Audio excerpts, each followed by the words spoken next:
Здравейте, скъпи приятели! Отново съм с вас, вашият родов терапевт. Често ме питате какви са характеристиките на трите родови линии. Аз многократно съм ги разказвала, но ще ги спомена още един път накратко, защото това е знание, което би било полезно на всички. Важно е да разберете, преди да дам характеристиките на трите родови линии, че относно знанието в коя линия сме, не е точно описанието на мама и на татко. А някой път може да бъдем в различни линии според майчения си род или бащиния си род. Зависи от поведението на нашите родители и техните постъпки преди да ни заченат. Първа родова линия е линията на рода. Тя има много дефинитна характеристика, свързана с рода.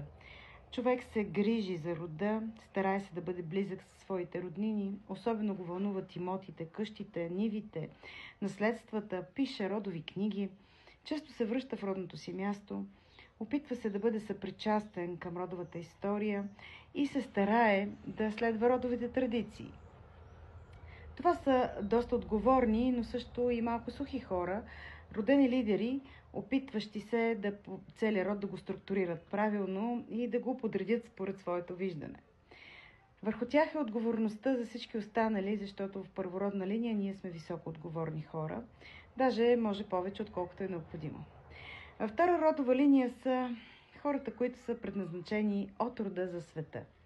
Светът ги обича и те обичат света. Те обичат да пътуват, обичат да се разнообразяват с различни дейности, които родът не познава, да усвояват нови професии, да се срещат с чужди народи, да усвояват чужди езици, други култури. Изобщо те са отдадени на всичко извън рода.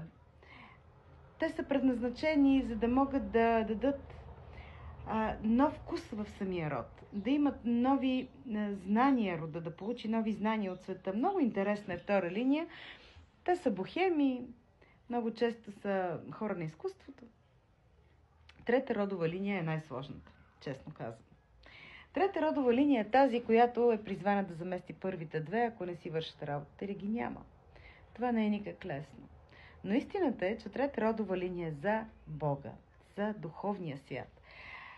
Тези хора дават на своя род духовно израстване. Те търсят скрития смисъл, отвъдното, различното, други дименсии, други пространства. Не се задоволяват с отговорите, като при нас е така, или всички хора по света правят така, или така е прието. Те търсят задълбоченото знание. Ако човек трябва да замества тези преди него, той се занимава с това някъде до средата на живота си.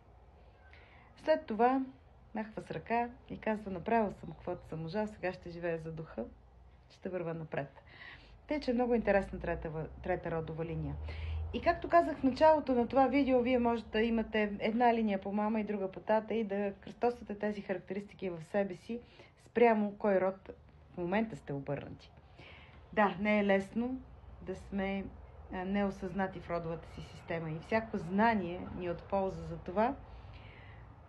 Разпитайте родителите си, но и преценете собствените си влечения в този живот, за да можете да видите дали пък няма загубени деца помежду ви, преди или след вас.